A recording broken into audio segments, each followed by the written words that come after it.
Rompan Todo. Rompan Todo es una serie documental que se adentra en las raíces del rock en español para hablar de su desarrollo a lo largo y ancho de América Latina. Se trata de un trabajo creativo y de documentación que encabezan Nicolás Entel, Piki Talarico y Gustavo Santaolalla, que se acercó a los músicos que adoptaron y desarrollaron el rock en español, pero por supuesto es también una revisión de las situaciones políticas y económicas en las que ese rock nació, combatió, sobrevivió para ayudar a generaciones enteras a encontrar voz. Rompan Todo contará con 6 capítulos que podrán verse a partir del 16 de diciembre en Netflix, y para conocer muchos de los detalles en la idea y realización de esta serie documental, para detectar los caminos que en ella se recorren, entrevistamos a 2 de las cabezas de este enorme trabajo, Nicolás Entel y Piki Talarico. Ellos nos darán información no solo exclusiva, sino necesaria para darle valor a la historia del rock en América Latina. Rompan Todo. De eso trata este episodio. Yo soy Eric Estrada. Esto es Cine Garage. Aquí cabe todo el cine. Pues bueno, gente Cine Garage, amigos y amigas, estoy yo muy contento, pero creo que todo el equipo de Cine Garage estará igual de emocionado que yo. Tenemos aquí en entrevista para nuestros podcasts, para la gente que nos escucha, a Piki Talarico y a Nicolás Entel, que son como una de las muchas mentes que están detrás de un proyecto que yo quiero ver más comunal de lo que es probablemente, aunque Piki lleva el crédito de director, que no es poca cosa. Por lo que estoy detectando a la hora de ver los créditos en la información de la serie documental Rompan Todo, es un gran trabajo de equipo. Entonces empecemos platicando por ahí. Nicolás, Piki, bienvenidos a los micrófonos de Cine Garage. Muchísimas gracias por la entrevista. Gracias, Eric, por la invitación. Adelante. Muchas gracias, y antes que nada, felices de estar hablándole a un periodista y a un público más rockero y menos generalista. Ya nos tocaba alguna donde podamos ir ahí más profundo. Pero básicamente al respecto de lo que decís, yo vengo a hacer largometrajes documental, donde manda el director. Este es un proyecto más televisivo, donde yo hice las veces de showrunner y escritor en jefe, como usé en televisión. Pero en el momento que tenemos un solo director para los 6 episodios, que en televisión solés tener un director por episodio, y en el momento que Piki y yo venimos colaborando juntos en cosas hace 20 años, se convirtió en un monstruo de 2 cabezas, y una tercera cabeza que cuando aparecía, no aparecía todo el tiempo, pero aparecía con una voz que tiene mucha autoridad, que es su eminencia, el señor Gustavo Santaolalla. Entonces con Piki, si bien teníamos muy claras cuáles eran las funciones que tenía cada uno, y claramente Piki es el director y hizo un trabajo increíble, excelente, es mi nuevo héroe. Realmente en todo momento actuamos como si fuese 2 cabezas y un solo cuerpo, y fue una estructura maravillosa, y ya éramos íntimos amigos, pero creo que increíblemente, en vez de habernos matado, que era muy posible que eso suceda, terminamos este proyecto más amigos que nunca. ¿Ibas a decir algo, Piki? Yo creo que, viste cómo son las grandes crisis, o te peleas o te amigás. Bueno, hacer este documental fue como una gran crisis de 3 años, digamos, porque estás peleando contra situaciones. O sea, no te quiero aburrir con información, pero ya conseguir tener más de 100 canciones para licenciar en 10 países es una locura. Hay gente que a veces para licenciar una canción para una película tiene una pesadilla. Imagínate multiplicar eso por 100. Encontrar la canción, encontrar quién la grabó, encontrar quién tiene el máster, y después encontrar los derechos y descubrir que de una canción los derechos son 6 compositores y 2 se murieron, y los hijos tienen los derechos pero nadie sabe dónde viven. Tenemos anécdotas de personajes a los que después de mandarles mail y ya tratar de llamarlos por teléfono, de mandar a alguien en una ciudad remota a que le toque la puerta de la casa. Entonces, y una vez que encontraste eso, la pesadilla legal. Además, entonces la pesadilla legal en varios países, además, ¿no? Porque en varios países. Para describirle, antes de seguir, para describirle a la gente que quizá vive debajo de una piedra o adentro de una cueva y no sepan lo que es Rompan Todo, es una serie documental que va a recoger, no voy a decir la totalidad porque eso es imposible en cualquier proyecto, pero una buena parte de la historia del rock and roll latinoamericano, que tampoco es poca cosa, ¿no? Es la historia de prácticamente una zona cultural, política y económica que ha actuado con una, por lo menos de ese lado, de la manera, en cuestión de cultura popular, en donde el rock tiene un peso muy importante, ha actuado de una manera muy distinta al resto del mundo y en particular al mundo anglosajón, en donde el rock se utilizó para otras cosas, sirvió para otras cosas. Entonces, esto que me están contando, cruzando por todo un subcontinente que es Latinoamérica, y que Latinoamérica, desde mi punto de vista, empieza incluso desde la población hispanoparlante en Estados Unidos, es un trabajo que ya de plantearlo me vuelve loco. Sí, Latinoamérica empieza en Chicago. Latinoamérica empieza, si me dejas, en Alaska, pero sí, de Chicago a la Patagonia, sí. Claro, yo en algún momento pensé en hacer un documental sobre los pescadores dominicanos en Alaska. Exacto. Quiero responder la pregunta de Piqui y arranco con esta respuesta de las cosas legales. Grandes canciones, grandes clásicos del rock en español, descubrimos que el máster, que la grabación, que la canción, nadie sabía de quién era. Y tuvimos que ir a decirle al músico, músicos legendarios, ve y registra tu nombre. Y arrancando con lo que dices, una de las cosas que más importantes que resume lo que estabas diciendo, es que cada vez que ves una película gringa sobre rock, tienen que inventar un personaje que es el malo, que es el ejecutivo de la discográfica que quiere robarse la plata de los músicos. Como si los músicos necesitasen ayuda para gastar la plata mal, ¿no? Los músicos son especialistas en gastar la plata mal, pero bueno. En América Latina eso no nos hizo falta, porque realmente el rock de América Latina tuvo un malo. Porque al rock en México, después de Avándaro, lo censura el gobierno. Y lo censura no cualquier gobierno, un partido político que estuvo en el poder por décadas. Y un sistema completo. Exacto, un sistema completo, sí señor. Y en Chile tuvieron que oponerse, una de las banderas de la oposición a Pinochet fueron bandas como Los Prisioneros. Y para aguantarte la puerta a Pinochet hace falta tener huevos, no solamente rock and roll, pero huevos. Y lo mismo se aplica a muchos otros países. No es casual que en el momento de mayor narcoviolencia en la ciudad de Medellín aparezca una movida de heavy metal. ¿Con qué música respondes a esa realidad? No podés cantar un bolero. No le vas a cantar un bolero a Pablo Escobar poniéndote una bomba en el parque. Vas a responder con hardcore y heavy metal. Entonces también lo que decís es muy correcto. En América Latina el rock siempre fue un vehículo que los jóvenes utilizaron para refugiarse y para rebelarse. Y sobre todo para manifestar una serie de inquietudes y de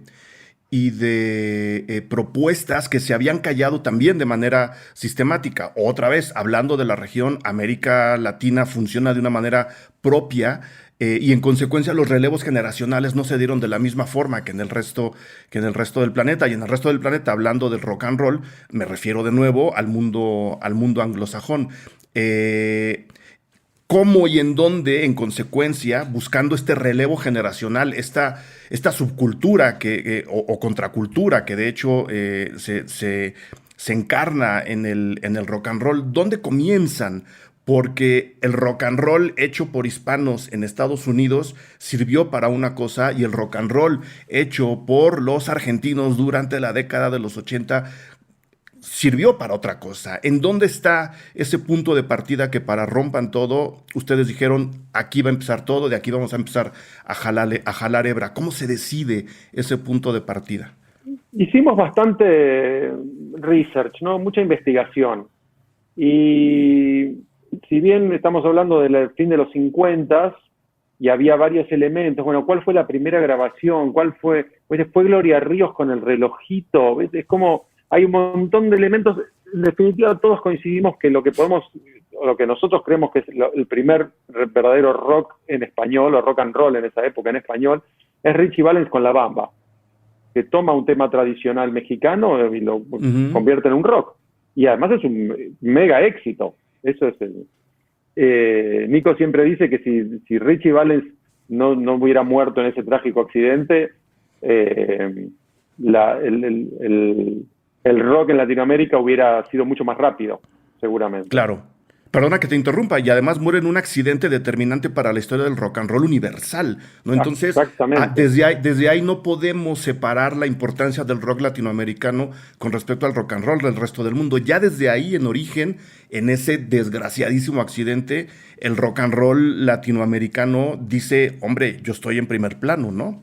A ver, Sí, sí, sí. dos datos Junto con... fundamentales. Richie Valens muere con 17 años. Imaginemos lo que hubiese alcanzado ese hombre con el talento que tenía. O sea, alguien a quien los Beatles homenajean, porque Twist and Shout comienza con La Bamba, los Beatles. Ujú, Y ese ujú. accidente que hablas, para que la gente sepa, es llamado el día que murió la música, se cae un avión en el cual Richie Valens no debería haber estado. Estaban haciendo una gira por el Midwest de los Estados Unidos en invierno, donde nadie gira porque hacen 30 grados bajo cero, en unos buses escolares horribles sin calefacción, y Richie Valens le dice al bajista de otra banda, o al guitarrista de otra banda, estoy muy cansado, déjame el avión en tu lugar, que quiero ir a lavar la ropa, porque ya no tenía ropa limpia. Y en ese mismo avión, para terminar de contar lo que explicabas, se muere nada más y menos que Buddy Holly. ¿Quién es Buddy Holly? Buddy Holly es el único tipo en la historia que cuando vos le preguntás a John Lennon y a Bob Dylan quiénes fueron sus influencias, mencionan a uno en común y te van a decir Ujú. Buddy Holly. Es decir, el mito de los rock and rolls, en este caso los dos que nos importan, nace al mismo tiempo. De nuevo, el rock and roll latinoamericano está en primer nivel. Sí, bueno, y muy rápidamente no te olvides que hubo muchos músicos latinos del rock, y que un tipo como Santana aprendió a tocar de batiz y muy rápidamente trajo las congas a Woodstock. Ujú. No, que a partir de Richie Valens es como desentrañar un árbol genealógico, ¿no? Ver, bueno, a quién influyó, qué ocurrió, y ahí empezás como decía Nico, ahí encontrás a Javier Batis y pronto encontrás a los Locos del Ritmo y los Rebeldes del Rock, y cómo todos iban haciendo, cómo cantaban primero en inglés y hacían covers y después empezaron a hacer versiones en español y después empezaron a hacer sus propias versiones. Y cómo se va abriendo ese camino. Y de ahí llegamos más o menos hasta principios del 2000. O sea que cubrimos unos casi 60 años, te diría. Estamos hablando, me voy a ver muy esquemático, de 10 años por episodio de la serie documental, Sí, o, no, o la cosa es más maleable. más o menos sí. El punto de quiebre no es necesariamente el año 80, sino que buscamos puntos así, ok, acá termina la prehistoria, acá empieza la edad contemporánea, como con la historia, ¿no? El Renacimiento. Ujú. Pero más o menos sí, salvo que los 80, porque hay demasiada música, son 2 décadas. Y volviendo al otro, me muero de ganas de contarle a tu público, que es mayoritariamente mexicano y que quizás no sabe esto, lo importante es que fueron bandas como los Teen Tops, los Locos del Ritmo, y mi favorita de esa generación, que son Johnny Laboriel y los Rebeldes del Rock, que Bien. maravillosos, que performan. La mejor versión de La Hiedra Venenosa jamás hecha Increíble. es la de ellos, no la de los Rolling Stones. ¿Estamos de Increíble, acuerdo? increíble, Quiero contar absolutamente. en México, lo importante es que fueron para el desarrollo del rock en la región. Cuando los Teen Tops y estas bandas llegan a Argentina, tocan en estadios, fue como nuestra mini Beatlemanía, e incluso en España, bandas como Radio Futura reconocen a los Teen Tops como una de sus más importantes influencias. ¿Por qué? Porque durante los tiempos del franquismo, la música en inglés no entraba en España. Entonces el Exacto. rock mexicano, el rock en español de México, les entró por la puerta de atrás, le hizo una gambeta maradoniana a la censura, y sí le llegó a un joven Santiago Cerón con 13 años. Lo sé, pero entonces esta prehistoria que desde mi punto de vista tiene que pasar por todo lo que cuentan necesariamente por estas traducciones de canciones ultra populares en Estados Unidos al español, tiene un equivalente en el resto de los países, porque sí, nuestro público, y gracias Nico, es predominantemente mexicano, pero en el 2020 la audiencia de Cine Garage en Argentina creció 250%. Entonces, me gustaría que nos contaran cuál es la prehistoria del rock and roll en español en Argentina. Lo dejo a Piki que arranque. Yo creo que, al igual que pasó con las bandas influenciadas por los Teen Tops, en Argentina consideramos como nuestro padre del rock a Lito Nevia, primero con Los Gatos Salvajes y después con Los Gatos. Y no solo nosotros, todos los artistas de rock lo ven a Lito como la figura predominante, ¿no? Ahí después de Lito, al poco tiempo aparece, o sea, después de Los Gatos, al poco tiempo aparecen Manal y Almendra,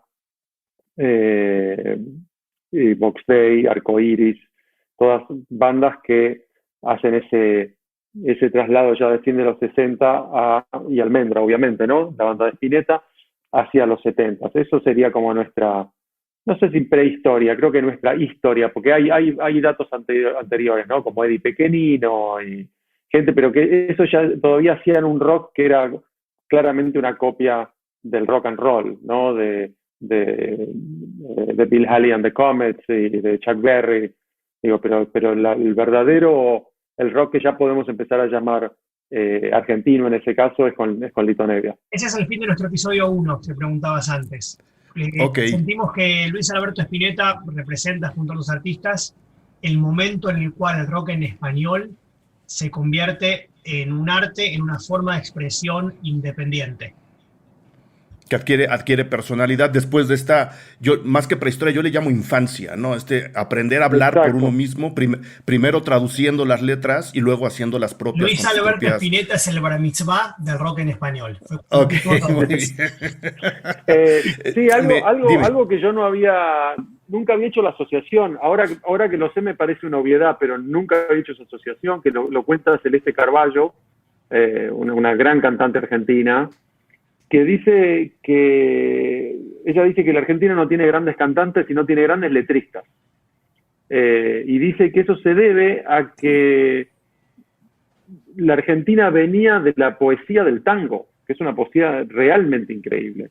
Entonces dice que gente como Spinetta absorbieron eso y le dieron una nueva forma musical, pero que la poesía viene de ahí.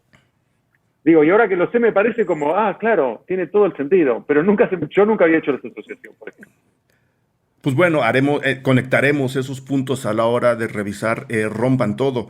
Creo, ¿no? Creo que la idea tampoco es darnos todos los datos, sino dejar un poco estos huecos para que nosotros vayamos aportando de lo propio. Me intriga y sé que fue un trabajo arduo, lo intuyo ya nada más desde el avance. Me intriga el material gráfico. En México, por la naturaleza de la gente que cantaba rock and roll, clase media alta incluso, muy conectada con los medios de comunicación, en lo que después se convertiría Televisa en particular, el material gráfico es hasta cierto punto accesible. No sé en el resto de los países que repasa esta serie documental, ¿qué tan complicado fue encontrar el material gráfico o cómo es que se decide ilustrar toda la avalancha de información que se nos viene encima con la serie? México aparte tiene la ventaja que, sin opinar políticamente, que hay una continuidad acerca de quién es el dueño de Televisa. Televisa es la misma empresa hace mucho tiempo.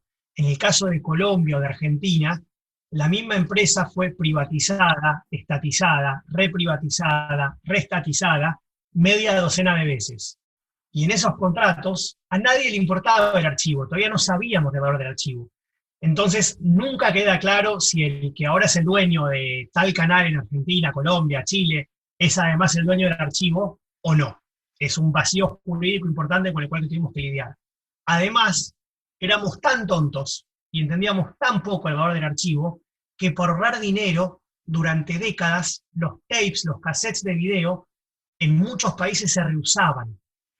Entonces hay joyas, absolutas maravillas que se han sido perdidas para siempre, porque utilizaron una presentación de Luis Alberto Spinetta en la televisión pública argentina para grabar encima un programa de preguntas y respuestas. Que además siempre son las mismas preguntas y respuestas a lo largo de los años. Sí, usan el mismo guión una y otra vez. Igual también había una gran motivación de nuestro lado por conseguir material inédito, ¿no? Porque todos crecimos viendo varios documentales de rock y uno siempre siente que está bueno poder mostrar algo que antes no había aparecido, digo, porque lo hace más rico. Entonces, no solo Televisa, como decís, conseguimos algunas cosas de Televisa, igual muchas cosas que Televisa tiene, no te pueden dar los derechos porque por ahí ellos fueron los que lo grabaron, pero el artista tiene parte de lo de... Es realmente complejo. Pero accedimos también a coleccionistas privados y en algunos casos encontramos material que está en la red, por ejemplo, que claro, no lo puedes usar hasta que no sabes de quién es y los derechos. Y ahí entra el equipo de archivo, que son un grupo, creo que predominantemente chicas, te diría, y muy aguerridas, muy power, que lograron hacer un trabajo de detective. Era fascinante, era realmente fascinante decirles, che, encontré este video, y ellas que digan, bueno, déjamelo, y a los 2 días decirte, bueno, ya encontré la fuente original, no sé quién es el dueño, pero lo voy a encontrar. Y han descubierto cosas absolutamente fascinantes. Cada pieza de archivo es un episodio del show gringo Law and Order, donde medio episodio es el detective y la policía investigando, y medio episodio son los abogados haciendo su trabajo, porque además detectar quién es el dueño es la primera mitad, pero ya a esta altura, con hijos, herederos, nietos, bisnietos, un solo material de archivo puede requerir 14 firmas, muchas de las cuales son primos que se odian entre sí como si fuesen Capuletos y Montescos. Fue muy difícil. Y luego está el proceso de restauración.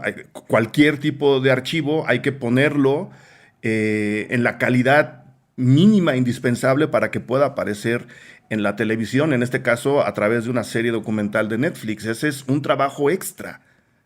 Sí, también otra fuente que fue súper interesante fue pedirle a los mismos músicos, ¿no? Y ser un poquito insistente a veces, porque decís,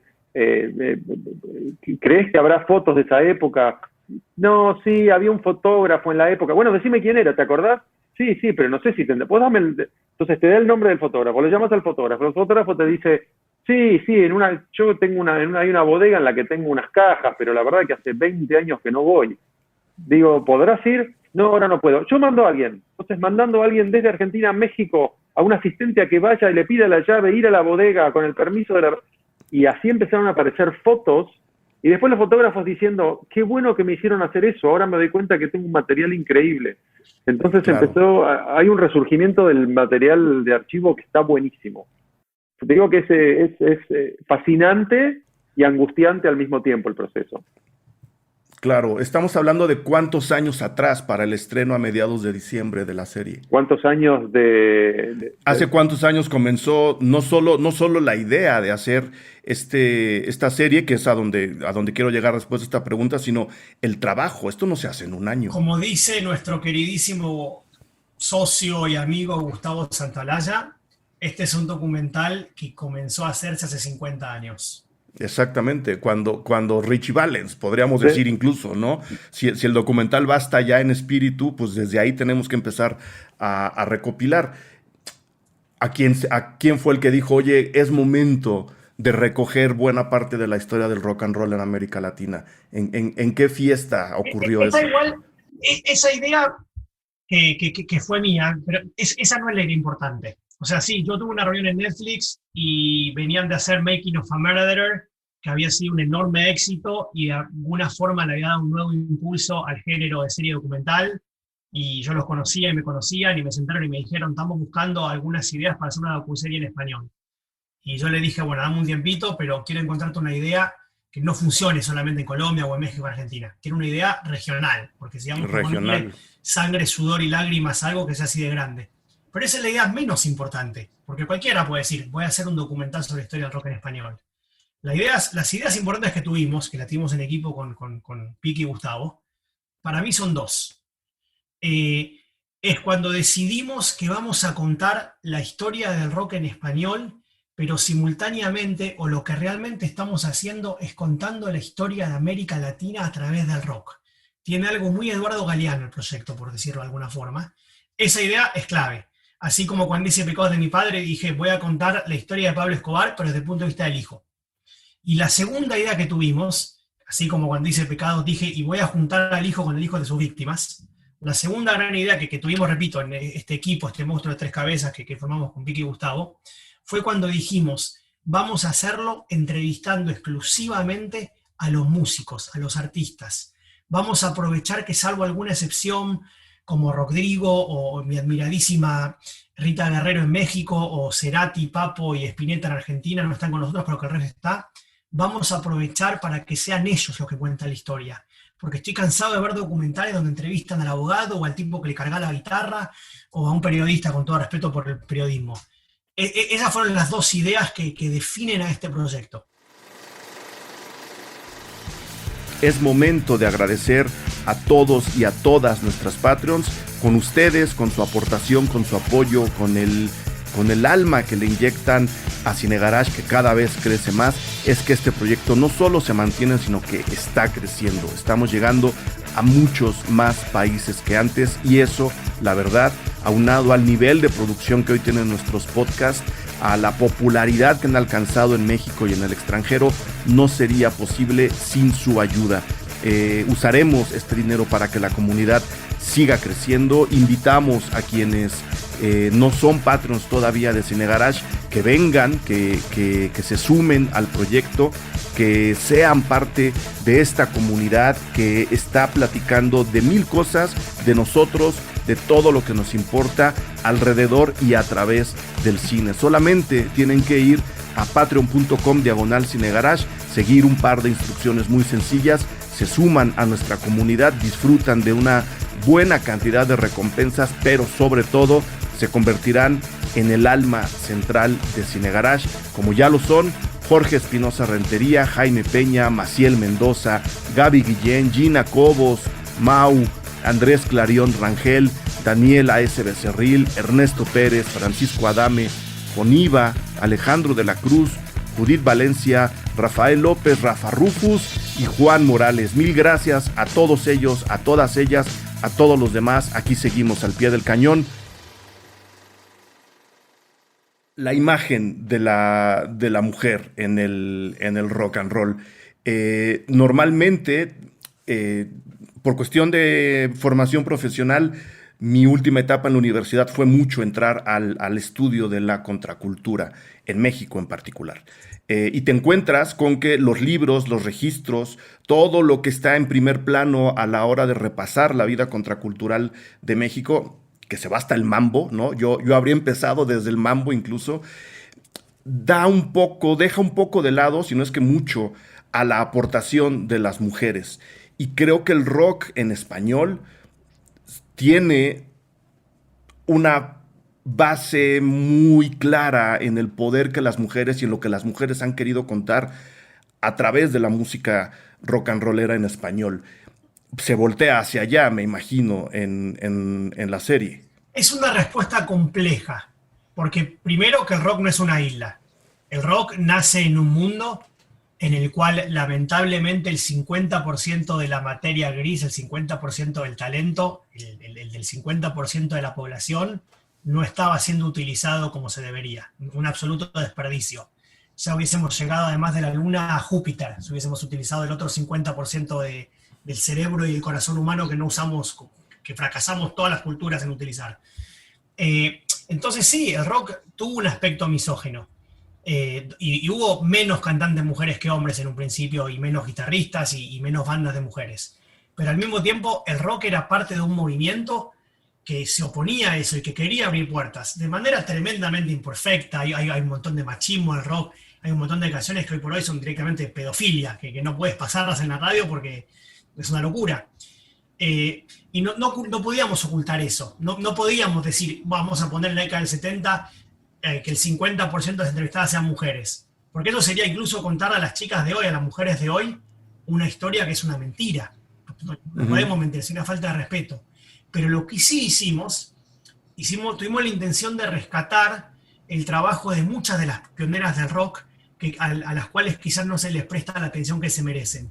Gente como Yulisa en México, gente como Gabriela en Argentina y muchas otras. Ok, Piki.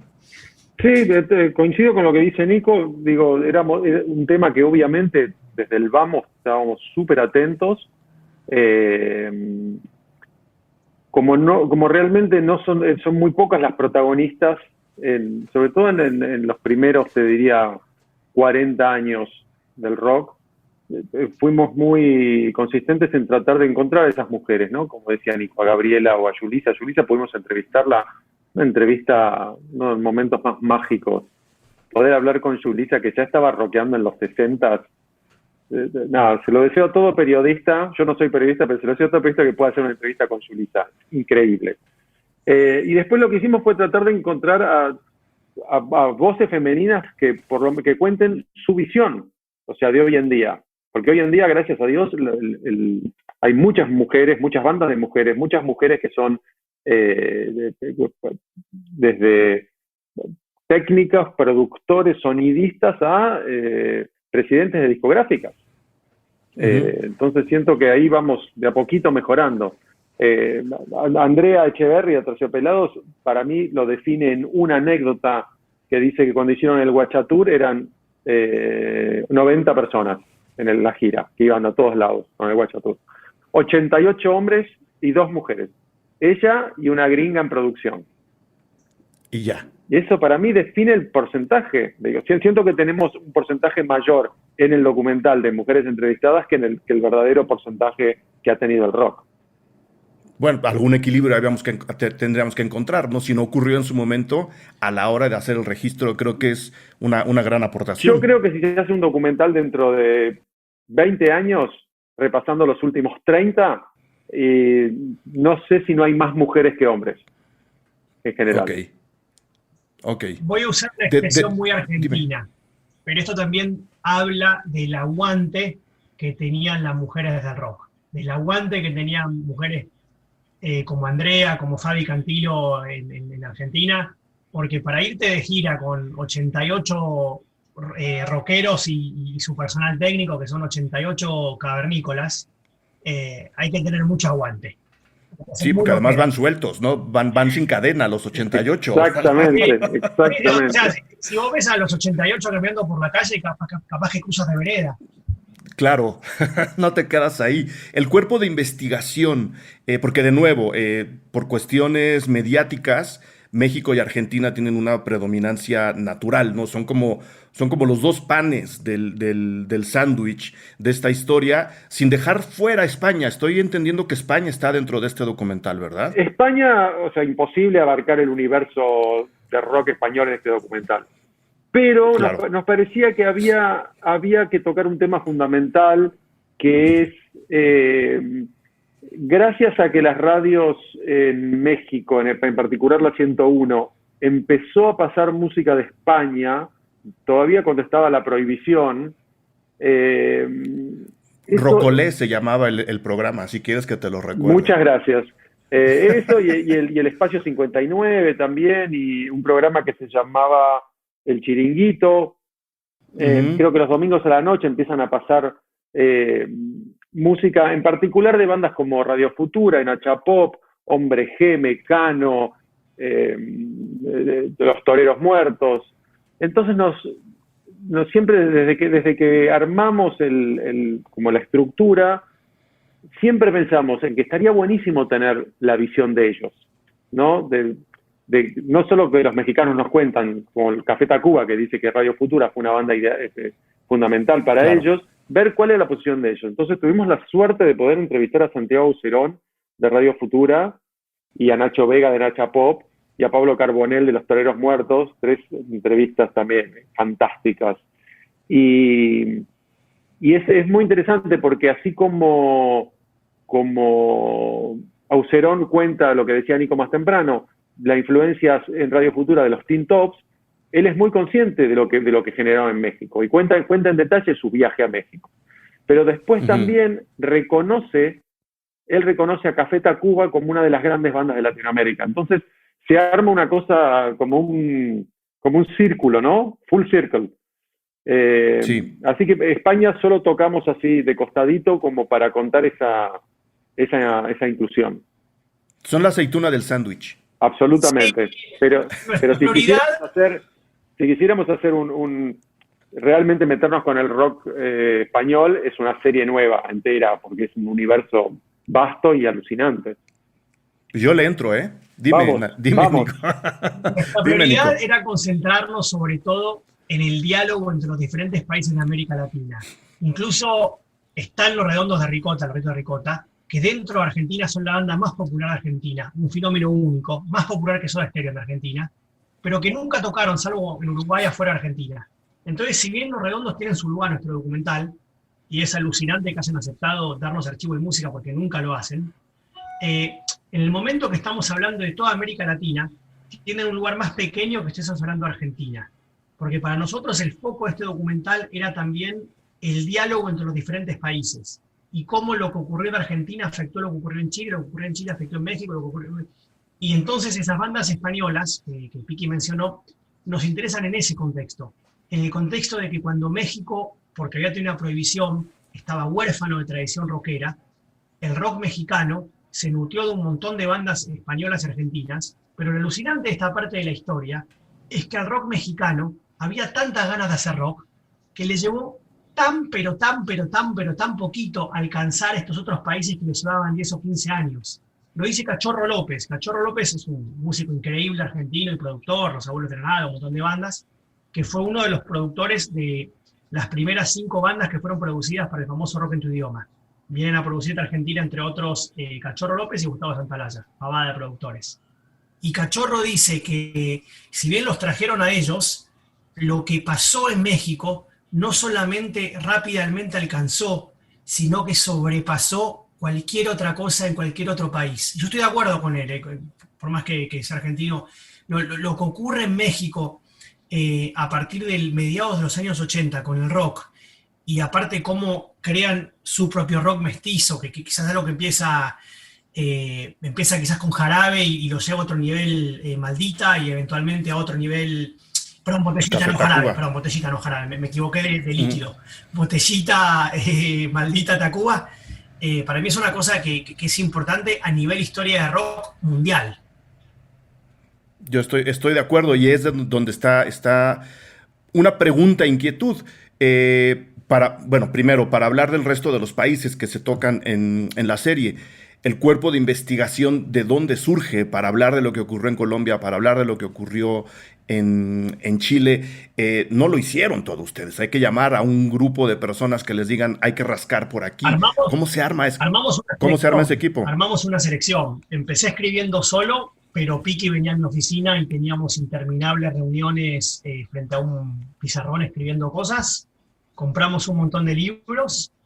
Eventualmente lo sumamos a Gustavo Santaolalla y tuvimos un montón de charlas con él, y a medida que avanzamos y la bestia iba creciendo, se iba armando el equipo. Gustavo, que estuvo muy bien, nos dijo: necesitamos 2 periodistas de toda la vida del rock, uno de México y uno de Argentina, y sumamos a Enrique Blanc y Claudio Kleiman. Yo siempre digo que Claudio Kleiman es el Enrique Blanc de México y Enrique Blanc es el Claudio Kleiman de Argentina, o al revés. Exacto, sí. Sumamos también a un periodista muy joven de Rolling Stone Argentina, que él se llama Manu, y Manu tenía la misión en realidad de buquear las entrevistas, pero Manu también fue muy importante a la hora de tener un punto de vista más joven. Sumamos también a un coescritor, que es uno de los escritores de documentales más importantes de América Latina, si ves su currículum lo demuestra, se llama Nicolás Gailburg. Y Piki, más que yo aún, tuvo un montón de reuniones con un montón de aficionados, expertos y periodistas de rock de todos los países. Che, Piki, está justo un fotógrafo de rock colombiano que tiene 30 años de rock encima en Nueva York. ¿Querés tomar un café con él? Sí, por supuesto. Voy a llamar a tal amigo mío que es músico. Y el equipo, bueno, de archivistas fue de primera línea, también gente con títulos muy importantes, coordinado desde Argentina, pero con representantes pies en la tierra en diferentes países. Así que sí, fue un trabajo muy riguroso, y fue muy importante la contribución de los músicos.